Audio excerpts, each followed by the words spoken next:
Après l'Élysée, qui est évidemment en première ligne, c'est Matignon qui se retrouve cette fois au cœur du dossier, notamment après la révélation des fameux enregistrements de l'ancien garde du corps sur le site Mediapart. Les services du Premier ministre ont transmis des informations au parquet de Paris et sont donc probablement à l'origine de la tentative de perquisition qui a eu lieu hier au siège du site d'information. David Dunal. C'est après plusieurs sollicitations de journalistes que le directeur de cabinet du Premier ministre émet un signalement par courrier au procureur de Paris. Une allégation selon laquelle la rencontre relatée par la presse entre Benalla et Kras en infraction des obligations de leur contrôle judiciaire se serait déroulée au domicile de la commissaire de police en charge de la sécurité du Premier ministre.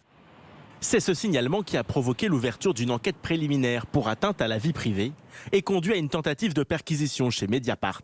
Une perquisition que la rédaction avait refusée au nom du secret des sources. Après la révélation de ce document, les journalistes du site internet se disent effarés. Nous avons Matignon qui, sur la foi de rumeurs de presse, puisqu'ils transmettent non pas des soupçons d'un délit, mais des questions qu'un journal qui s'appelle Valeurs Actuelles a posées à Matignon, au parquet de Paris, qui en moins de 24 heures ouvre une enquête et envoie la brigade criminelle et 2 de ses procureurs perquisitionner un journal. C'est du jamais vu. Ce document permet donc de savoir qu'Alexandre Benalla et Vincent Kras ne sont à l'origine d'aucune plainte pour atteinte à la vie privée. De son côté, Matignon affirme dans le courrier avoir convoqué la commissaire en charge de la sécurité du Premier ministre.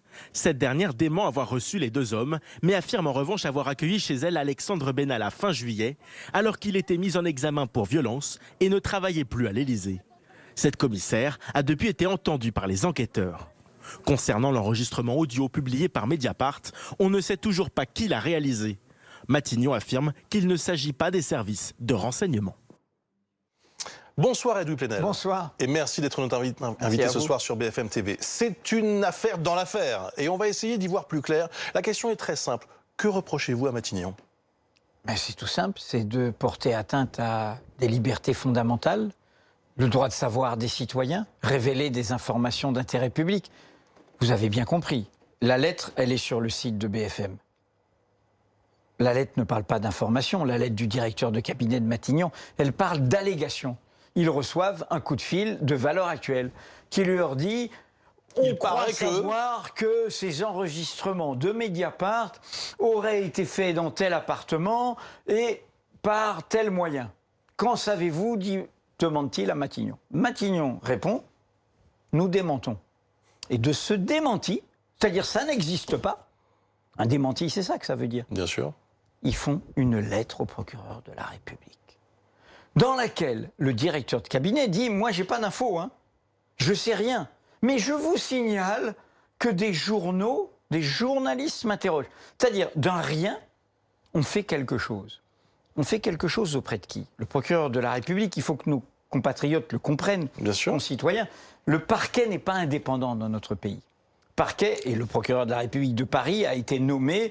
Ils ont rejeté 3 candidats qui étaient choisis par le Conseil supérieur de la magistrature et ils ont choisi, en l'occurrence, M. Macron et M. Philippe, un candidat qui leur allait, qui leur convenait, M. Rémy Hetz, qui leur est dépendant hiérarchiquement. Donc ils lui envoient ça et ce monsieur décide. Il n'y a pas de délit, il n'y a pas de plainte, il n'y a personne qui parle d'atteinte à l'intimité de la vie privée. Mediapart n'a révélé que des informations d'intérêt public, décide le vendredi d'organiser une perquisition que nous allons bloquer le lundi à Mediapart. Une atteinte, toute la profession, toutes les sociétés de journalistes, évidemment, y compris celles de BFM, sont solidaires de Mediapart dans cette affaire. Mais ce que je voudrais souligner, pour que tout le monde comprenne, le vendredi, je suis le patron de Mediapart. Ça veut dire que je suis responsable de ce qui se publie. Est-ce que c'est d'intérêt public ou non? Qu'est-ce que je reçois? Un coup de téléphone d'un commandant de police. Ouais. À la demande des juges d'instruction chargés du fond du dossier. De l'affaire Benalla. De l'affaire Benalla. Il me dit, je vais vous envoyer une réquisition judiciaire pour obtenir les enregistrements. Je lui dis, bien sûr. Nous, on donne toujours à la justice qu'on rend public. Donc le vendredi, je lui dis, dès lundi, vous les aurez. Oui, donc vous pensez que pensez que c'est une tentative de quoi? D'intimidation, de pression? Pas de contre nous sources. Oui, c'est-à-dire, ils cherchent, en fait, qui a parlé à Mediapart. Il faut bien comprendre. Qu'est-ce que, comme on se le dit toujours, quand il y a un feuilleton, on commence à se perdre.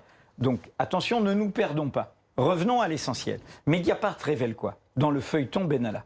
Que M. Benalla écrase, juste quelques jours après avoir été mis en examen, en violation de leur contrôle judiciaire qui leur interdit de se rencontrer, se rencontrent, non seulement se rencontrent, mais discutent de comment effacer des preuves, comment les dissimuler, comment manipuler la justice.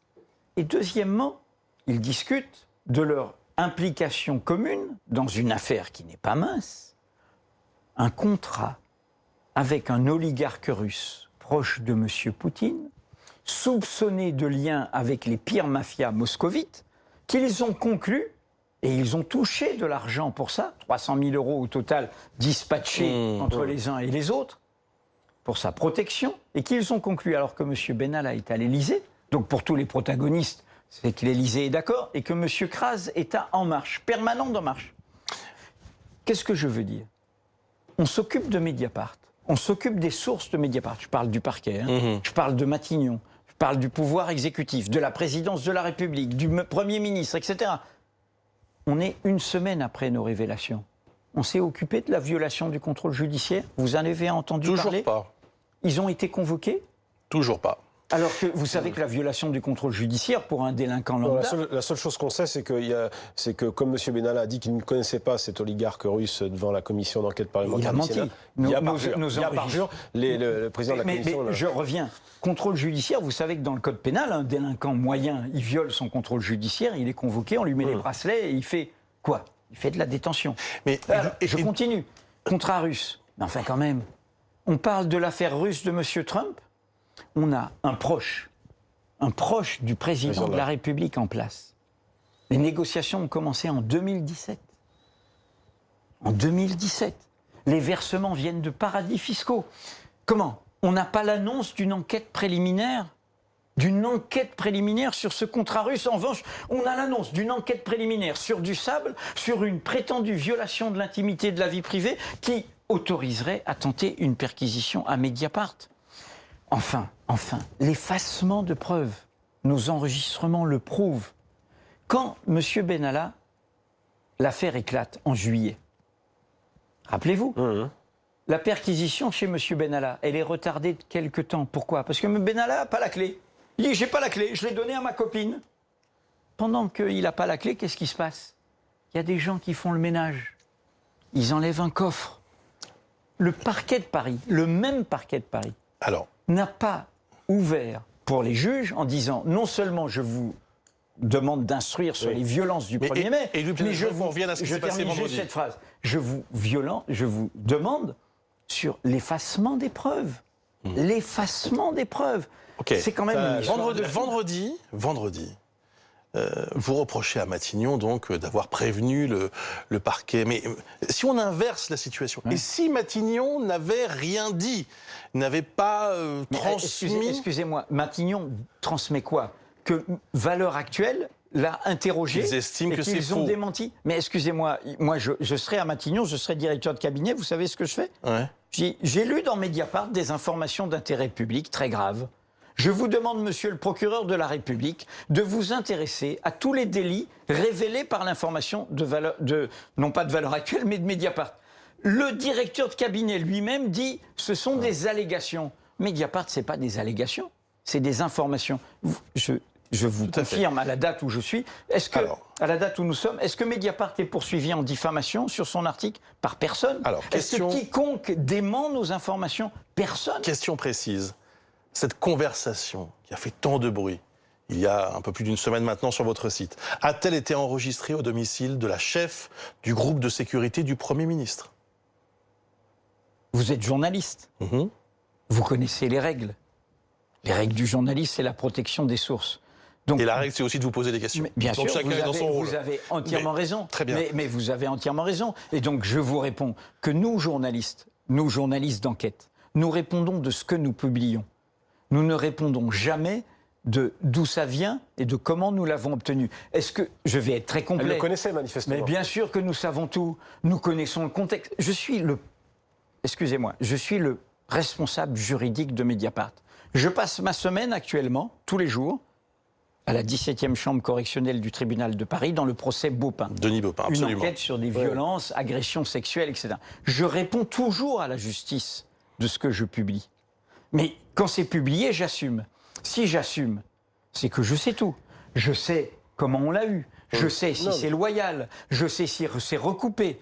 Mais en revanche, je protège les sources, les lanceurs d'alerte qui nous ont permis d'obtenir ça. Et je voudrais dire que par rapport à la barbouzerie qu'incarne M. Benalla, il y a au cœur de l'État des fonctionnaires, qu'ils soient civils, qu'ils soient policiers, qu'ils soient militaires, qu'ils soient de tout corps, qui eux sont choqués, qui eux ne comprennent pas ce qu'on appelle, j'ai été rubricard police longtemps, la brigade du chef.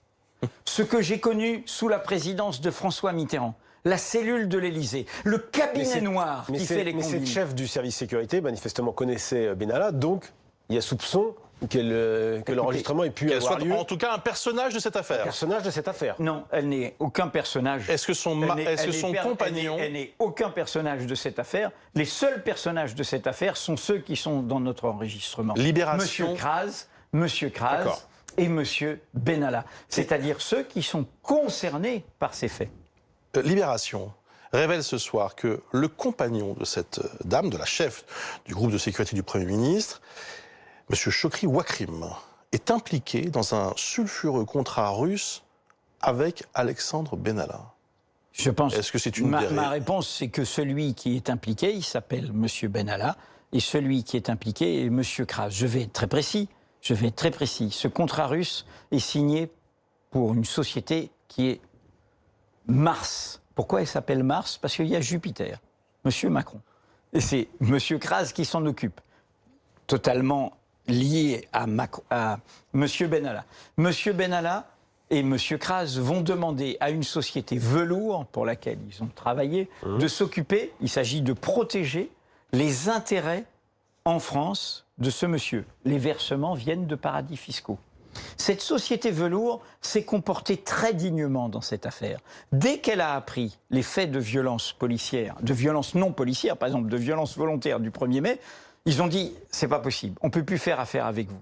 Et ce qu'on entend dans les enregistrements, c'est M. Kras et M. Benalla qui discutent de comment ils vont aller négocier le contrat autrement à la Société Générale, comment ils vont inventer une nouvelle société, ce qu'on va raconter. Et M. Benalla, il va toucher, excusez-moi, c'est 40%, 60%. Premier versement, 300 000 euros. Au total, c'était 1 200 000. Je répète, d'un oligarque russe via les paradis fiscaux liés à M. Poutine. Et donc, M. Benalla, il va toucher, en plus de son chômage, quand il n'est officiellement plus à l'Élysée, 14 000 euros de ces gens-là. Mais est-ce que le compagnon de la chef de sécurité de Matignon est impliqué, pour revenir à la question? Mais en quoi il serait impliqué, d'après vous? Vous en savez quelque chose? Non, je vous pose la question. C'est ce qu'affirme Libération ce soir. Non, Libération n'affirme pas ça. Il dit qu'il y a un paysage. En clair, je vais vous dire les choses très simplement. Monsieur Benalla a fédéré autour de lui toutes sortes de gens. Vous savez, je suis comme ça avec le chef. À partir du moment où on dit qu'on est comme ça, dans notre monarchie républicaine, et je la conteste, vous le savez, à ce moment-là, on se dit c'est le président. C'est le président. Benalla, c'est le président.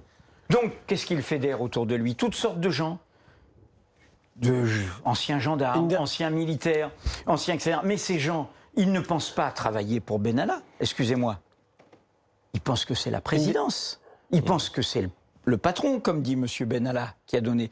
Encore une fois, arrêtez-vous 2 secondes de ça. Nous commentons l'affaire Trump aux États-Unis, l'affaire russe. Il y a un contrat russe avec des protagonistes à l'Élysée et à l'heure où je vous parle, nous ne savons pas si la justice n'a pas déclenché une enquête là-dessus.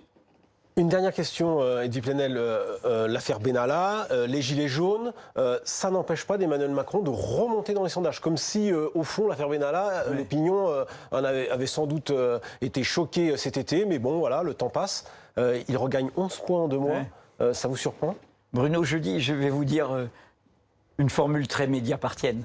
Allez-y, je la vois venir. Nous ne publions ni ne commentons jamais les sondages.